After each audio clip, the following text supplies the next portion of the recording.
Hello, and welcome to Barbatus Catholic Podcast, the show where three Mexican dads talk about faith, life, and culture. We are your hosts, Gustavo, Ivan, and Walter, and today we are going to talk about Genesis 1-2. But first, a word from our sponsor.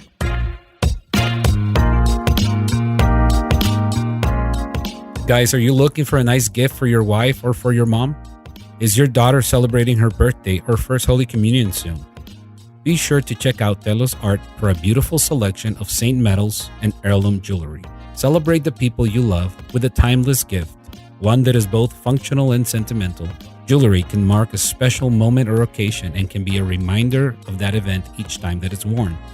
A medal mom wears now can be passed down to future generations. And you can feel good about shopping at this family-owned business because Catholic jewelry from Telos Art is inspired by truth, goodness, and beauty. Telos Art is the place to find unique miraculous medals, vintage jewelry, and one-of-a-kind designs that are sure to inspire and delight your loved ones. Find out more information at telosartshop.com. That's TELOS artshop.com. Use discount code Barbatus at checkout to get 20% off any purchase. And now to the show.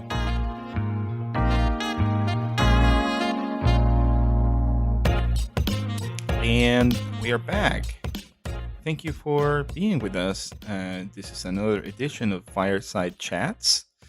No, just kidding. I was like, what? It's too hot to make a fire in Phoenix right now, at least. Oh my goodness, we totally forgot about talking what we were going to do banter about in this one. How do you guys handle that, the heat, Handle with the the heat. kids? We Because don't go outside. It's I know, horrible. but I mean, you got to go outside at some point, right? Well, yeah. I think we decided, and when I say we, my wife decided that if we're going to go somewhere, it has to be like at 7 a.m. Okay.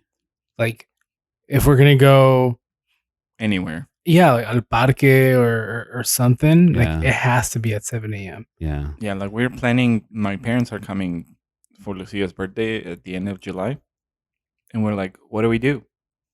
Do we go to the aquarium because there's AC there? Mm-hmm. Do we go to a museum? Because there's AC. AC. You look for those things, but like the in betweens, Yeah, that gets expensive, though. You can't do that every weekend. we're not doing it every week. No, I know. That's what I mean. I mean, in terms of summer's I know. long, dude. Honestly, That's what I mean. Yeah, Yeah. Splash pads. Splash pads That's are just good. where it's at. I mean, you run the risk of like picking up something from the other kids because Yeah. I mean, if you read the studies about how much fecal matter there is in the Yeah, water of it's pretty splash pad, it's kind of gross. But you know, you can luck out. And don't say that we don't go, but not Mhm. once that I've been to splash pads have I thought about, I wonder if there's poop in this water. Thanks there a lot. probably is. You know, So it's better you don't think about it. sorry. I brought it up because I bought this past weekend. You know, I was in that state of saying, well, I mean, we don't have a pool.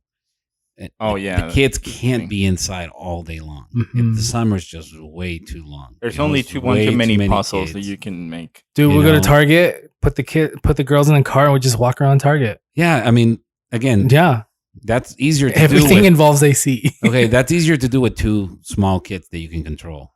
Not that, but with five of them. Can't we With control four them of them. though? Come on. Yeah. Well, that's yeah, true. I mean, you carry them and then that's it, right? Well, you know, it's like, are you willing to stand judgy looks from other people? AC, you know. But then again, balance tips. here's the other problem: you go to Target, and you're going to spend some money in Target. Right. Exactly. That's Yeah, what I'm. yeah, I'm only and gonna actually, spend $10. That's where this kind of like leads to, because we were at Target Saturday, and we were in the dollar section. no, we were just like walking around and killing time or whatever, and I came across the summer section, and I said, oh, you know, some water toys and stuff like that, so kids can run around in the yard and get wet Uh-huh. or whatever. A super soaker. Yeah, so I saw this thing that I thought it was a great idea, and I bought it, and it's one of these like ginormous slides. Oh, like yeah, yeah, yeah. Is Oh, that you the sent us a picture you picture, sent us? yeah. Yeah. I'm going to send you a picture so you guys don't buy it.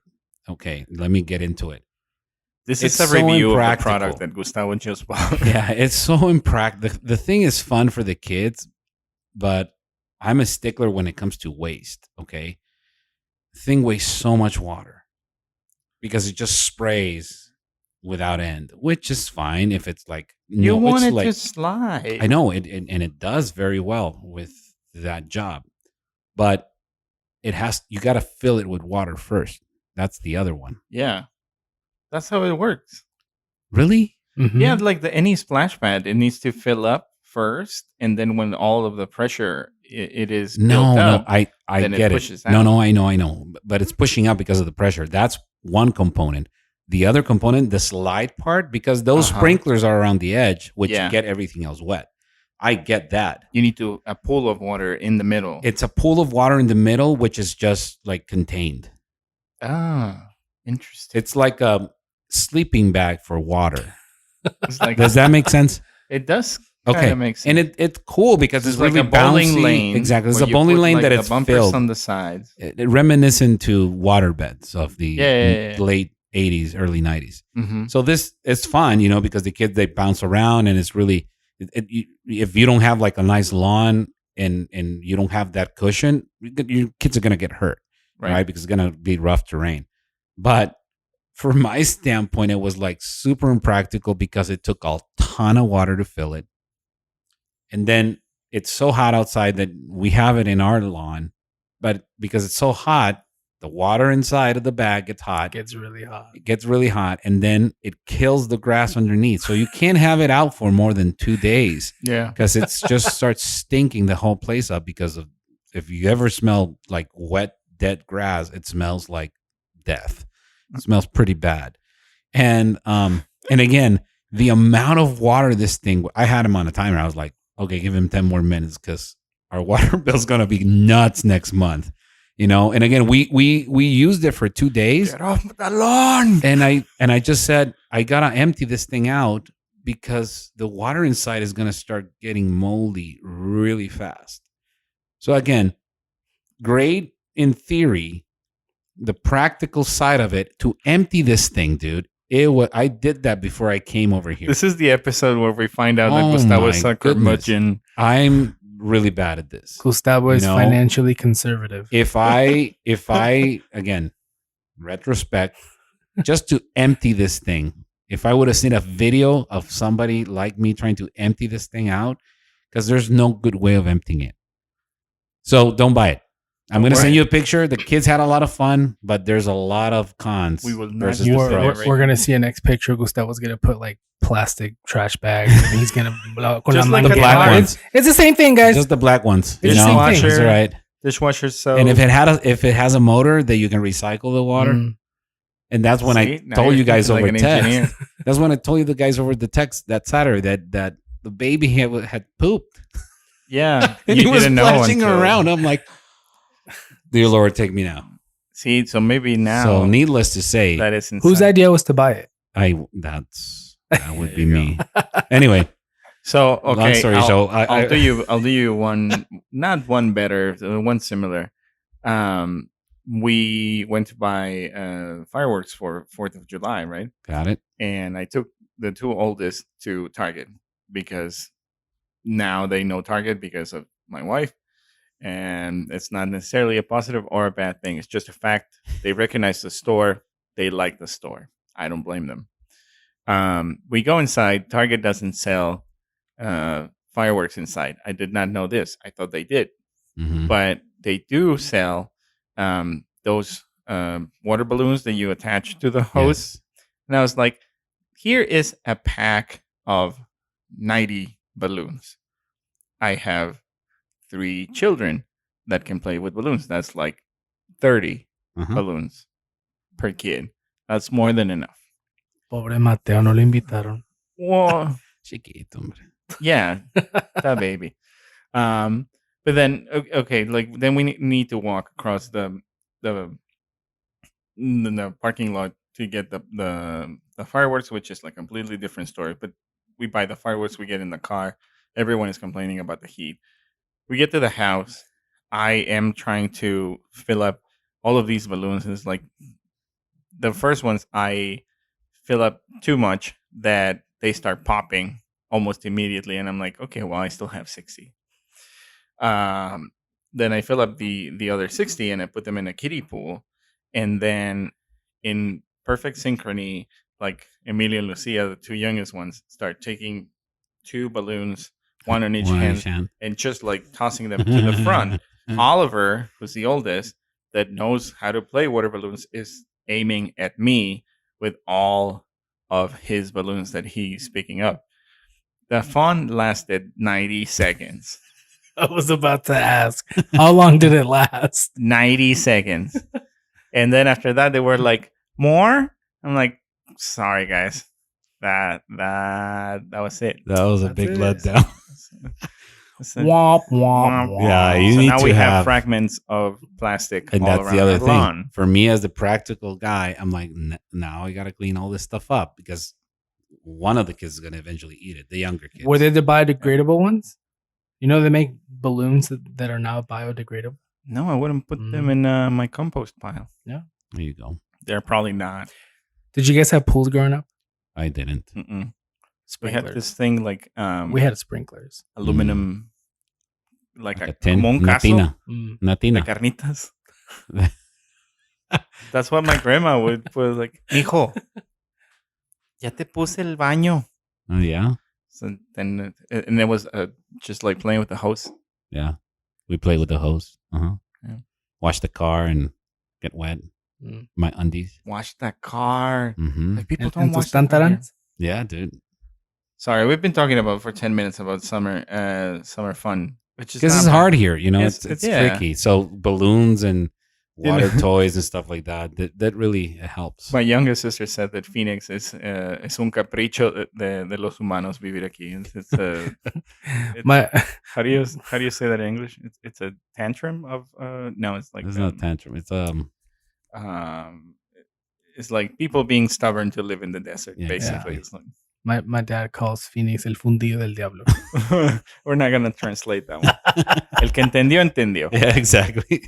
Speaking of waters and playing with water, the main topic that we're going to talk about today is Genesis 1:2, which it talks about water. So that's the best that I could do with the segue. So let's just start by reading what Genesis 1:2 says. It says, "And the earth was without form or shape, with darkness over the abyss, and a mighty wind sweeping over the waters." And I first read a reflection on this based on one of the Exodus 90 post Exodus 90 reflection oasis, I think it's called. Mm-hmm. And it really called my attention because it gives two interpretations of the same passage, one from St. Ambrose and one from St. Augustine. And let's start with the one from St. Ambrose, and then we can start talking about, commenting about it. So St. Ambrose says that God created everything out of nothing and ordered it from its formless state. God has a divine plan and proper order of being for everything, including ourselves. So the earth was without form or shape. So in a way, God creates everything out of nothing, and everything has a proper order, and that's why we named this episode Proper Order. So we are to be shaped. Comments so far on that? Yeah, I obviously agree with it. It's a cool image to have. You know, that we are created from nothing, and that we're meant for something, and that something needs to have that order of being. And that's, I think, that's the journey of life for me. It really has a path of learning what that order is, the reason for it, as a creation of God, being made in His image. St. John Paul II's theology of the body is great in this scenario, because it really gets into the nuts and bolts of what a human person is, which is something that we don't know as a society now, right? Where it's a very, very Right. fluid. It's kind of the opposite. Exactly. It's like we want to pretty much have everyone accept what people are not. Mm-hmm. Yeah, and there's no order in that. That's just the opposite of order. That's chaos. So yeah, what St. Ambrose says is like God created everything out of nothing and ordered it from its formless state. Rings true right there. That's always something that I've always found so fascinating. That God created everything out of nothing. I think one of the things why I could never be atheist is because I don't know. I find it very hard for something so complex as a human being to be created out of nothing by like just some mere chance. You go back to the Big Bang. If the force was too much, nothing would have survived. If it wasn't powerful enough, it would have just been a blob of like matter. But it was like at that perfect, blast that that the Lord just created everything. And just looking at a human being, like the way that our brains work, it's a computer. Yeah, Like the reason that we have 5 fingers, the everything about our organs, how we're like designed inside. It's so just I crazy. see that, and I'm like, how can that just randomly happen? I totally agree with that. That's why I can never be atheist. I can never. That just makes no sense to me, other than there being this divine being that we call God that created us. So, yeah, every time God created everything out of nothing, that's all I think about. It's like, obviously, the Lord made us. Yeah, and there's a purpose for everything. Have you guys seen I think I'm not gonna remember it right, but they did like an audio experiment with the chirping of crickets. Okay. And the song that they make, and somebody like I don't know if they like sped it up or like slowed it to the point that they see the sound waves. Like, I don't know, I'm butchering it, but it sounds like angels singing, like the chirping of crickets. Really? It's so fascinating. It sounds like a choir of angels. And again, I don't know if it's like sped up or if it's like completely slowed down or if it's like a different frequency. I don't know the technology. We'll put it in the show notes. We'll find it and put it because I thought you were going to say something about like, oh, it's a perfect mathematical equation or something like that. Well, that's another aspect of it, right? Everything has its proper order, like Fibonacci. The golden ratio. The golden ratio and stuff like that. But those little details, really get me thinking. Is like, wow, God really loves us. Didn't have to do that. He didn't need to create flowers for us. You know what I mean? Those details, those like gifts. I don't know.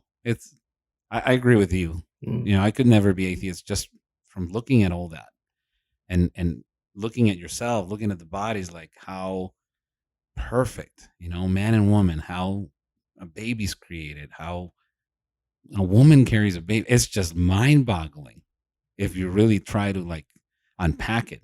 Dude, we're so complex. Yeah, exactly. Human beings are so complex. Yeah.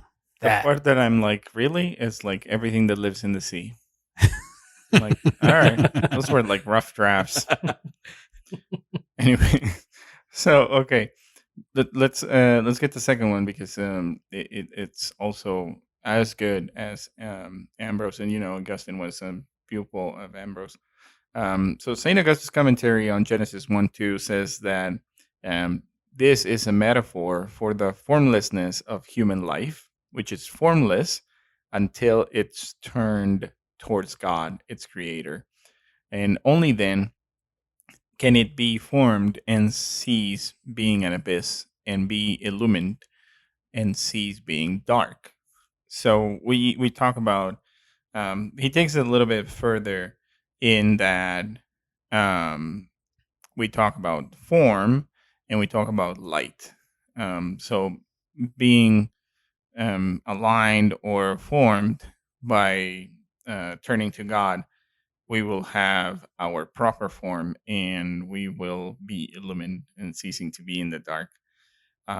Which to me, it sounds like when there's like that aha moment that you realize. We talked about it when we did our episode on our regression, when we actually had that defining moment that we knew that we wanted to live our lives according to what God wants. Reversion, though, right? Not What regression. did it? Reversion. Yes. Yeah, not Sorry. regression. That's the other kind. that's very different. Not what we want. Yes. We were just recording the episode of speaking of light and darkness, Yeah. and how we can live with the two. But here is it's that light that we in the gospel, it says, be the salt of the world, be the light of the world, right? Salt of the earth and light of the world. Thank you. See, some people in here read scripture, not me. But we already mentioned, but we live in disorder. We have disordered desires. We have disordered thoughts and actions and schedules, and even disordered priorities.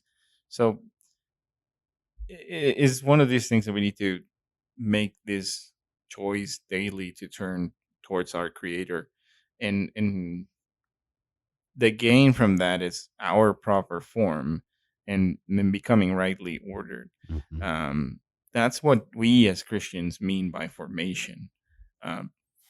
In formation, meaning this ongoing surrender to God's will, this continuous attentiveness to His grace in all of the details of our daily lives, this slow but steady flow, which is, it can be painful, right? Because it is like this image of the drop of water that is eroding the stone. Oh, the stone. Until it creates a un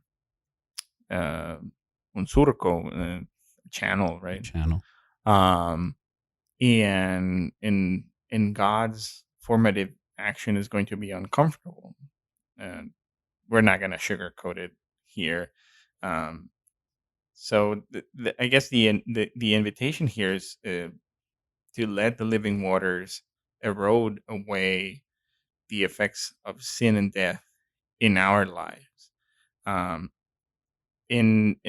I use that image of like the drop of water in the stone because in a way you see how something as little as a droplet of water falling over something that is hard like a stone, and you don't think that the droplet of water can have that effect on something that is seemingly indestructible or cannot change. But the consistency of that drip is what's going to make the change.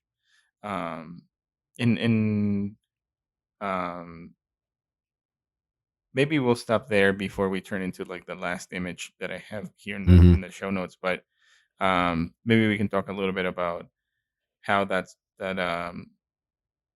continuous attentiveness, like the continuous surrender, I think it's a part that can be a struggle in the Christian walk of life. So in this droplet of water and the rock, which one are we? We are the rock. Yeah. I just wanted to make sure that everybody had that image. Got it. Because you can see it both ways. And who's the drop? The sacraments. The sacraments, God, his sanctifying grace. His sanctifying grace, that it's unending. right? That he's always calling out to us and never gets tired. His mercy is endless. And Thank God. that's what makes that difference. Because if it were up to us, we'd just be a rock for the rest of our lives.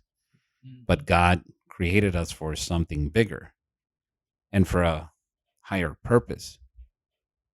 So he's going to chisel away little by little with the waters until we're properly formed. Yeah. And what I was reflecting on about the ongoing surrender, like right now I'm at a state of life where it has become difficult to me to manage my anger, for example. You too? Yeah, we've talked about it, and Mhm. having small children and just the patience aspect of it. When you start praying to increase in patience, you're going to start seeing A lot of opportunities. to practice patience, right? And it is that droplet of water. Every single meltdown of my children is an opportunity for me to react in a Mhm. loving and understanding way of what they need at that specific moment. But I am a horrible sinner, and sometimes they get the best of me. In my case, this weekend when my little one pooped inside of the toy that I'm not going to use again. Or like Ivan and I were in the cry room this last Sunday at Mass, and it was packed. It was Like every pew. There's like 4 pews in there. It was 5 families, right? There's 4 pews. It was like 5 or 6 families in there. It was Probably packed. it was like a dozen kids. Yeah. And It's a birthday party right there. It was like a birthday party almost. And I think that my kids don't behave well at Mass, but it seemed like all of the kids were like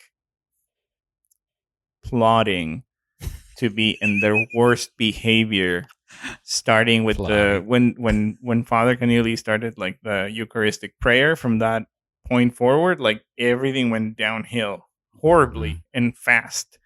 Very fast. To the point where on the recessional hymn and the prayer of Saint Michael, the Archangel, I just like started crying, laughing because of how loud and how much ruckus was going on. I was like really mad and really ashamed and really like I know because it's Ivan and it's this other family that we know, and really like we all know each other, but it was like this kind of comfort is like we are all sucking as parents together, this sense of community.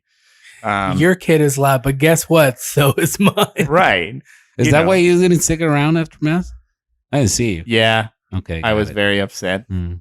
I just took Lucia to the car and we sat there. In the AC. Yeah. Yeah. Makes sense. See? There's a theme there going. You go. So, but that is the surrender, right? That is like the formation that is happening. And as a father, I need to surrender that to God and say, okay, Lord, I'm bringing my kids to Mass and they are behaving like absolute savages in my eyes. But then we had this very lovely lady that was there with her son telling Diana, like, oh, your kids are so well behaved. I was like, really? She said, did she saw them? Did she see what's going on? Like, was she in a different Mass? So those little things that I took it as a loss that day, but it's like it's showing up, getting the reps in. I don't know if you guys had a situation that is similar to that. Say like, Lord, I'm really trying, but it seems like I'm just like failing every over day. and over. Yeah, every day. I struggle with it too. I mean, anger specifically, my patience is very short. and I should know better by now. Having gone through it like twice with my little ones, and now with like 3 younglings, it's like, yeah, and that's what you said. You pray for patience. Like, there you go. There's another opportunity you had today, and another, and you'll have more tomorrow. And not all of them are misses. Some y otra, y dale otra, y si le dan 2, dale 4. Reference to the other episode if this came out of the blue, but that's it. I mean, not all of them are misses. There are some like line drives that I hit, and I'm like, okay, thank you, Lord, you equipped me well for this one, and I think I handled it as well as I could. But there are other ones that are you're just like going to bed. I'm like, how can I do this every day? How do I mess up every single day? So it's tricky. It's definitely tricky. A lot of help with that and that's where prayer and constant confession and the sacraments. That's how to do it. That's that little drop. Yeah, I think I'm in the same boat as you. Actually, both of you guys. I thought I was a very patient person, and then I became a dad. Guess what? It's the same thing with me. Like obviously, like, they're kids. Kids are gonna be kids, and they're gonna run around. They're gonna do things, but I get angry as well. Mhm. Like it's just one of those things where I'm like, man, like I need to know that I need to be patient. And Nayeli does call me out on that, and I do appreciate it, because there's times that it's just out of my control, and I have to be okay with the fact that they're gonna be savages at mass sometimes. When we go out to eat, when we go to a splash pad, whatever. Yeah. They're gonna have their moments, and I have to be okay with that. And Nayeli's definitely a lot better at it than I am. She's very, we'll talk to Lily like, okay, what are you feeling? Why are you mad? I'm like, man, you're good at this. Yeah, in my case. You're good. In my case too. I mean, yeah, my wife is the one that really sheds light on those moments. It's like, really? I mean, but different tactics here. Let's resort to other ones. We don't have that. No, we don't have that. No, I have one setting. But I do have a fear that, I do get angry when, something doesn't go the way it's supposed to be. Like, I get mad.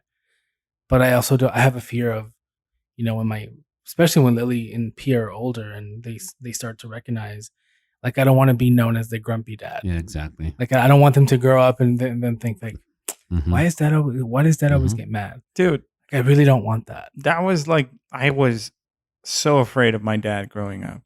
You know my dad. I was so afraid of my mom. My mom was like super. She was the authoritarian. Oh, heck yeah, man. And a lot of people, when I tell them that to my mom, they're like, no way. Like, because they know your mom. Your mom is so sweet. And I'm like, you did not know my mom when I was growing up. Yeah. Yeah, she's sweet, but man, she was super stern. But she will mess you up. For reals, mess you up. So no, like I agree. Like, I was afraid of my mom, so I don't want my kids to grow up and they kind of have to like look over their shoulders to see if. That's my worst fear. Like, they flinch and like they're going to think that we beat. Not looking over their shoulders, but like the whole like flinch thing. Like, I don't. I've never hit my kids. Yeah, I know. But I think it's different because now look at you and your mom. Oh, yeah. So I think I'm still afraid of her. Not the point that I was trying to make, but I get it. Yeah. No, same for me. In my case, it's you were afraid of Ivan's mom. I was afraid of Ivan's mom and Walter's dad growing up for some reason. No, my dad was like the authoritarian one, and very, very. He was great. I mean, he was strict in certain cases, very stern and very down to business. He didn't need to yell, My dad just would look at you a certain way, or just like say, "Hit." Yeah, the dad looked just like that little, like kicked it up 2 notches in the volume. and you knew. It's like, You know, and again, my parents never laid a hand on me. That See, never happened. Psychological warfare. You know, that's the way to go. It just scarred you up here. But I agree with you, Ivan. I don't want my kids to associate the dad with grumpiness or like a curmudgeon or like, oh, my dad's no fun. Not that I just want to be a buffoon for them. It has to be a balance. You know, like we played like a round of Uno before I came today, and that's fun. You know, or like, but I deflated the thing before, and I was like Joe Pesci in like Home Alone when he couldn't that he couldn't curse, but he had to like let this thing out at some. So yeah, I'm known to be that Joe Pesci-ish. I just have a quick story. One time, my mom, I don't know what I did. I hurt myself outside. Vivíamos en Jerez. You know, like when you're a kid, you fall, you hurt yourself, te regañan. I think you've told this story many times in the podcast. No, tell it. No, I don't think I remember. I don't think I told this one. Did you ask your I've asked consultant? Yes, that one. Okay, I mean, yeah, but there was this one time. I don't know what happened. I think I fell. I don't know what it was. My mom got so mad at me, and I got really dirty. So she like put me in the shower, and then she me bañó, and then I don't know. She got mad at me and she went to go smack me, and I turned my face and she hit me in the nose, and I started bleeding, and she felt so bad that she cleaned my nose, and then she like apologized. Yeah. She was like, "I'm sorry that I did that." I'm like, "It's okay, Mom. I love you." Can we have tacos? I know. Yeah.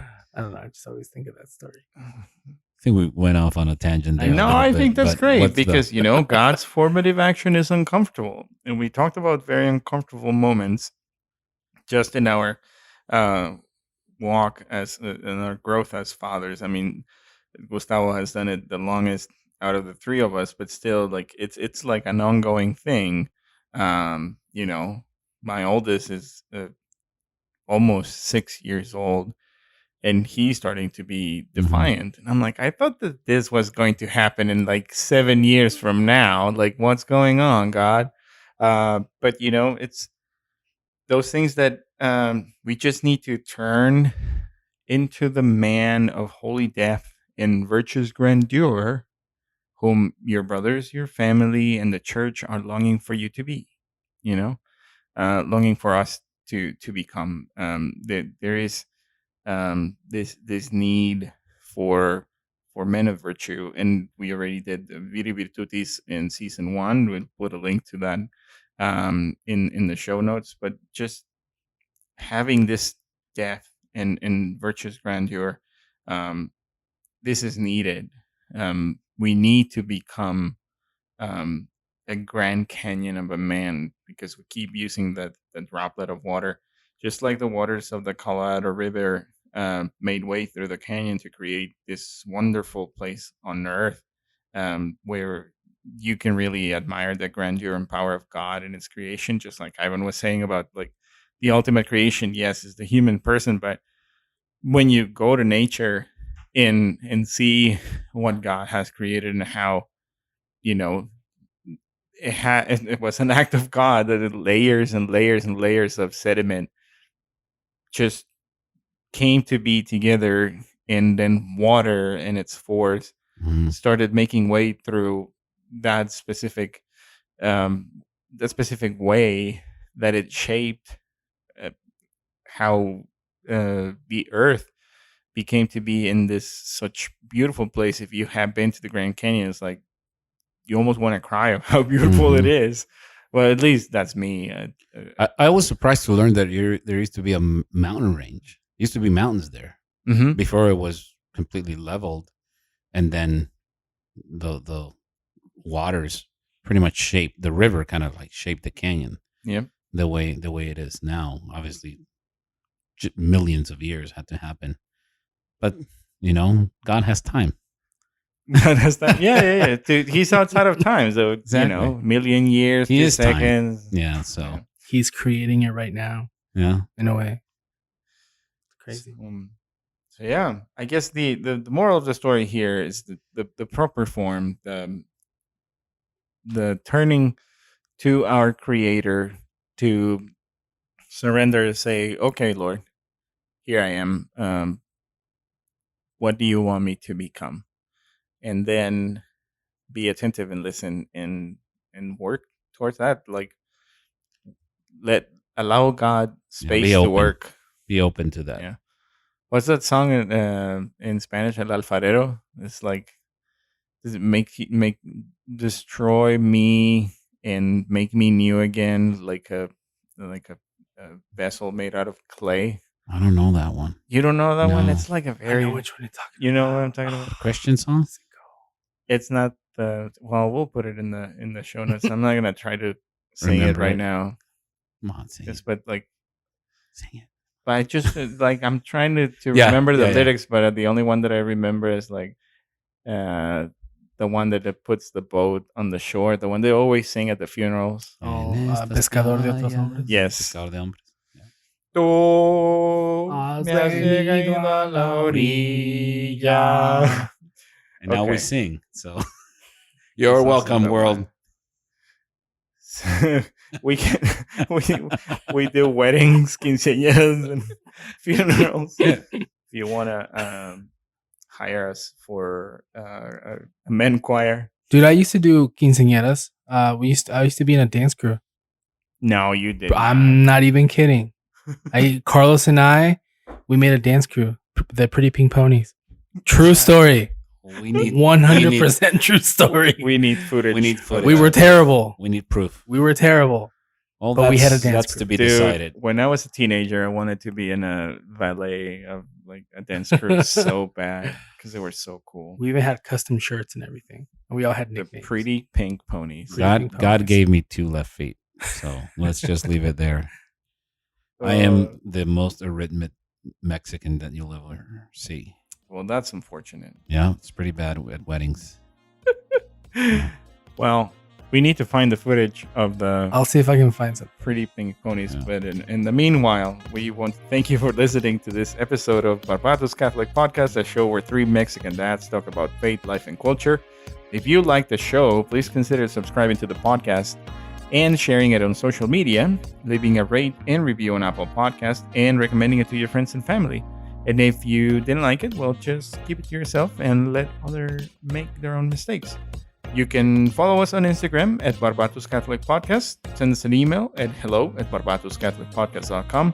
On the web, we are at barbatuscatholicpodcast.com, where you'll find the show notes for this episode and more.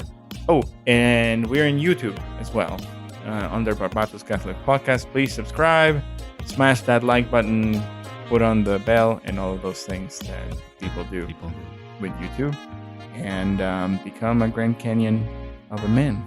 Mhm. And bless us, Casey. Pray for us. Until the next time.